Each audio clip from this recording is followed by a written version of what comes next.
ಅಮಾವಾಸ್ಯೆ ಇರೋದ್ರಿಂದ ಪೂಜೆ ಮಾಡಬೇಕಂತ ಬೇಗನೆ ಎಲ್ಲ ಕ್ಲೀನ್ ಮಾಡಿ ಪೂಜೆ ಮಾಡೋಣ ಅಂತ ರೆಡಿ ಮಾಡ್ತಾಯಿದ್ದೀನಿ. ಬೆಳಗ್ಗೆನೇ ಅಂದರೆ ಆಗೋಲ್ಲ, ನಮ್ಮ ಮನೆಯಲ್ಲಿ ಮಕ್ಕಳೆಲ್ಲ ಬೆಳಗ್ಗೆನೇ ಬೇಗ ಡ್ಯೂಟಿಗೆ ಹೋಗೋದು, ಎಲ್ಲ ಮಕ್ಕಳು ಸ್ಕೂಲಿಗೆ ಹೋಗ್ತಾ ಇರಲ್ವ ಇಬ್ಬರೂ. ಹಾಗಾಗಿ ಲೇಟ್ ಆಗುತ್ತೆ, ಬೆಳಗ್ಗೆ ಪೂಜೆ ಮಾಡೋಕ್ಕಾಗೋದಿಲ್ಲ ಅಂತೇಳ್ಬಿಟ್ಟು ಸಂಜೆ ಮಾಡೋಣ ಅಂಥೇಳಿ ಪುಷ್ಯ ನಕ್ಷತ್ರ ಇರೋದ್ರಿಂದ ಒಳ್ಳೆಯದು ಅಂತ ಎಲ್ಲ ರೆಡಿ ಮಾಡಿಕೊಂಡು ಕೆಲಸ ಮುಗಿಸಿ ಪ್ರಸಾದಕ್ಕೆಲ್ಲ ರೆಡಿ ಮಾಡಿ ನಾನು ಈ ರೀತಿ ಸಿಂಪಲ್ಲಾಗಿ ಜೋಡಿಸ್ಕೊಂಡಿದ್ದೀನಿ. ನಿಮಗೆ ಯೂಸ್ ಆಗಲಿ ಅಂತ ಹೇಳ್ತಾ ಇದ್ದೀನಿ. ಯಾರಾದರೂ ಹೊಸ್ದಾಗಿ ಮಾಡೋ ಅಂಥವ್ರಿದ್ದರೆ ನಿಮಗೆ ಯೂಸ್ ಆಗಲಿ ಅಂತ ಹೇಳ್ಬಿಟ್ಟು ನಾನು ನಿಮಗೆ ತೋರಿಸ್ತಾ ಇದ್ದೀನಿ. ನಾನು ಬೆಳಗ್ಗೆನೇ ನಮ್ಮ ಮನೆ ದೇವ್ರ ಪೂಜೆ ಎಲ್ಲ ಮಾಡಿ ಮುಗಿಸ್ಕೊಂಡಿದ್ದೀನಿ. ಗುರು ರಾಘವೇಂದ್ರ ಸ್ವಾಮೀಜಿಯವರ ದಿನ ಆಗಿರೋದ್ರಿಂದ, ಗುರು ಪುಷ್ಯ ಯೋಗ ಇರೋದ್ರಿಂದ ಇವತ್ತು ಗುರು ರಾಘವೇಂದ್ರ ಸ್ವಾಮೀಜಿಯವರ ಪೂಜೆಯನ್ನು ಮಾಡ್ಕೋಬೇಕು. ರಾಘವೇಂದ್ರನ ಬೇಡ್ಕೊಂಡು ಮಕ್ಕಳಿಗೆ ಒಳ್ಳೆ ವಿದ್ಯಾಭ್ಯಾಸ ಕೊಡು ಭಗವಂತ ಅಂತ, ಒಳ್ಳೆ ಯೋಗ ಬರುವಂತೆ ಕಾಪಾಡು, ಮಕ್ಕಳಿಗೆ ಒಳ್ಳೆ ವಿದ್ಯೆ ಅಂತ ಎಲ್ಲ ಕೇಳ್ಕೊಂಡು ಇವತ್ತು ಗುರುವಾರ ರಾಯರ ವಾರ ಆದ್ದರಿಂದ ಮನೆ ದೇವರ ಪೂಜೆ ಮಾಡ್ಕೊಂಡು ಎಲ್ಲ ಮುಗಿಸಿ, ಒಂದು ನನ್ನ ಚಿಕ್ಕ ಮೂರ್ತಿ ಇತ್ತು ಅದಕ್ಕೆ ನಾನು ಪೂಜೆ ಮಾಡಿ ಪೂಜೆ ಸಂಜೆ ಮಾಡೋಣ ದೀಪ ಪೂಜೆ ಅಂತೇಳ್ಬಿಟ್ಟು ರೆಡಿ ಮಾಡ್ಕೊಂಡಿದ್ದೀನಿ. ದೀಪಗಳು, ಅರಿಶಿಣ, ಕುಂಕುಮ, ಕಂಕಣ, ಮಾಂಗಲ್ಯ, ಅಕ್ಷತೆ ಮತ್ತು ನೀರು, ಗಂಗಾಜಲ ಎಲ್ಲ, ಹೂವು ಮತ್ತು ನನಗೆ ಚಿಕ್ಕದಾಗೆ ಇಟ್ಕೊಳಕ್ಕೆ ಇದು ಡೈಲಿ ಯೂಸ್ ಮಾಡ್ತೀನಿ. ಅದು ಪೂಜೆ ಸಹ ಏನಾದ್ರು ಸ್ಪೆಷಲ್ ಪೂಜೆ ಇದ್ದಾಗ ಈ ಥರ ಹಾಕಿ ಇಟ್ಕೊಂಡು ರೆಡಿ ಮಾಡ್ಕೊತೀನಿ.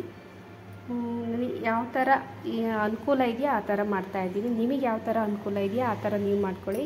ಒಂದು ತಟ್ಟೆ ತೊಗೊಂಡಿದ್ದೀನಿ, ಟ್ರೇ ಹಣ್ಣೆಲ್ಲ ಒಂದು ತೊಗೊಂಡಿದ್ದೀನಿ. ಹಣ್ಣು ಎಲ್ಲ ಜೋಡಿಸ್ಬಿಡೋಕ್ಕೆ ಈಸಿ ಆಗುತ್ತೆ. ಇದು ಪತಿ ಪಾದ ಪೂಜೆ ಮಾಡಬೇಕಲ್ವ, ಅವ್ರದ್ದು ಪಾದ ಪೂಜೆ ಮಾಡೋಕ್ಕೆ ಇದು ದೊಡ್ಡದಾಗಿ ಚೆನ್ನಾಗೂ ಇರುತ್ತೆ ಅಂತೇಳ್ಬಿಟ್ಟು ಇದನ್ನು ತೊಗೊಂಡಿದ್ದೀನಿ. ಮತ್ತು ನೀರು ಪೂಜೆಗೆ ಅಂತ ನೀರು ಎಲ್ಲ ಎತ್ತಿಟ್ಕೊಂಡಿದ್ದೀನಿ, ಗಂಗಾಜಲ ಎಲ್ಲ ಹಾಕಿ. ಮತ್ತು ಇಲ್ಲಿ ಗೆಜ್ಜೆ ವಸ್ತ್ರ ತೊಗೊಂಡಿದ್ದೀನಿ, ರೋಲಿ ತೊಗೊಂಡಿದ್ದೀನಿ, ಚಂದನ, ಕೆಳಗಡೆ ಹಾಸ್ಲಿಕ್ಕೆ ಬಟ್ಟೆ, ಮತ್ತು ಇಲ್ಲಿ ಕಪ್ಪು ಎಳ್ಳು ತೊಗೊಂಡಿದ್ದೀನಿ, 2 ಏಲಕ್ಕಿ, 21 ಕರಿಮೆಣಸು, 2 ಲವಂಗ ಮತ್ತು 108 ಶಿವನ 108 ನಾಮಗಳನ್ನು ಹೇಳ್ಕೊಂಡು ಪೂಜೆ ಮಾಡಿದರೆ ತುಂಬ ಒಳ್ಳೆಯದು. ಇಷ್ಟೆಲ್ಲ ಮಾಡ್ತೀವಿ, ಕುತ್ಕೊಂಡು ಒಂದು 5 ನಿಮಿಷ ಅಷ್ಟೋತ್ರ ಎಲ್ಲ ಹೇಳ್ಕೊಂಡ್ರೆ ತಪ್ಪಾಗುತ್ತಾ ಅಂತ ಹೇಳ್ಬಿಟ್ಟು ಸುಮ್ಮನೆ ಗಂಡನ ಪೂಜೆ ಮಾಡೋದಲ್ಲ, ಫಸ್ಟು ನಾವು ಆ ಜ್ಯೋತಿರ್ಭೀಮೇಶ್ವರನನ್ನು ಪ್ರಾರ್ಥಿಸ್ಕೋಬೇಕು. ಪೂಜೆ ಮಾಡಿ ತನ್ನ ಗಂಡನಿಗೆ ಅಷ್ಟೈಶ್ವರ್ಯಗಳನ್ನು ಗಳಿಸಿ ಕಾಪಾಡು ತಂದೆ ಅಂತ ಹೇಳಿ ತಮ್ಮ ಆಶೀರ್ವಾದ ನಮಗೆ ಇರಲಿ ಅಂತ ಹೇಳಿ ಕೇಳ್ಕೋಬೇಕು. ಹೀಗಾಗಿ ನಾನು 108 ಅಕ್ಕಿಯನ್ನು ಅದು ಒಡೆದಿರಬಾರ್ದು, ಮಧ್ಯದಲ್ಲಿ ಆ ಥರದ್ದು ಜೋಡಿಸಿಟ್ಕೊಂಡಿದ್ದೀನಿ. ಮತ್ತು ಇದಕ್ಕೆ ಕಂಕಣ, ಇನ್ನೇನೇನು ಬೇಕು, ಮತ್ತು ಒಂದು ಸ್ವೀಟ್ ಮಾಡಿದ್ದೀನಿ. ಗಂಟೆ ಆಗೋದ್ರಿಂದ ನಾನು 4 ಗಂಟೆ ಪೂಜೆ ಶುರು ಮಾಡಿದ್ರೂ ಒಂದು 6-6:30 ಒಳಗೆ ಆಗೋಗುತ್ತೆ. ಈ ರೀತಿಯಾಗಿ ನಾನು ಸಿಂಪಲ್ಲಾಗಿ ಪೂಜೆ ಮಾಡ್ಕೊಂಡಿದ್ದೀನಿ. ಇದೇ ಒಂದು ಚಿಕ್ಕ ಟೇಬಲ್ ಮೇಲೆ ನಾನು ಪೂಜೆಗೆ ರೆಡಿ ಮಾಡ್ಕೊಳ್ತೀನಿ.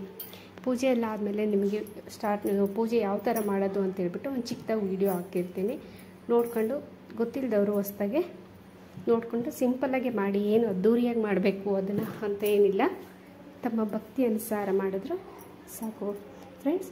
ನನ್ನ ಇಲ್ಲೆಲ್ಲ ಕೊಡೋಣ ಅಂತಂದು ಹೇಳ್ಬಿಟ್ಟು ಈ ಥರ ಎಲ್ಲ ರೆಡಿ ಮಾಡ್ಕೊಂಡಿದ್ದೀನಿ.